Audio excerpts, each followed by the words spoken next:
আজ পবিত্র জুমার দিন, এক মহান দিন। প্রিয় রসুল হাবিবুল্লাহ সাল্লাল্লাহু আলাইহি সাল্লাম তিনি বলেন যে দিন সময়ের মধ্যে জুমার দিনই হচ্ছে সর্বশ্রেষ্ঠ।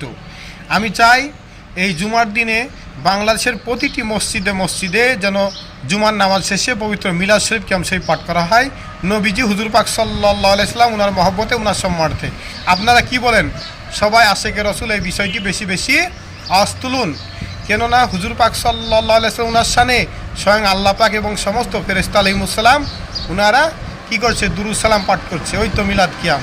আল্লাহ পাক নিজে বলছেন যে ইন্নাল্লাহা ওয়া মালাইকাতাহু ইউসাল্লুনা আলান নবী, নিশ্চয় আল্লাহ পাক তিনি নিজেই এবং ওনার সমস্ত ফেরেশতা আলাইহিমুসসালাম ওনারা নবীজির প্রতি দুরূদ সালাম পাঠ করে।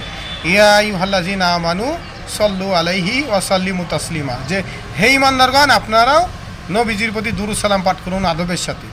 এখন ঈমানদারগণ যারা, তারা এই বিষয়ে আওয়াজ তুলবে, বলবে, পাঠ করবে।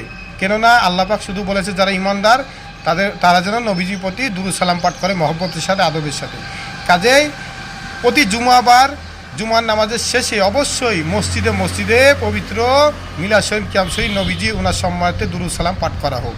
এতে অনেক রহমত বরকত, ফেরেশতারা ক্ষমা প্রার্থনা করতে থাকেন, আল্লাহ পাক সমস্ত রহমতের দরজা খুলে দেন এবং কিয়ামত পর্যন্ত যারা করবে তারা কিন্তু এরকম ফজিলত লাভ করবে। তা আমাদের উচিত, দায়িত্ব, কর্তব্য, বিশেষ করে সর্বাবস্থায় তো নবীজির সানাসিবত করতে হবে, আলোচনা করতে হবে, মিলাদ কিয়াম পাঠ করতে হবে। তবে জুমাবারে বিশেষভাবে এটা জারি করা হোক। আমিন।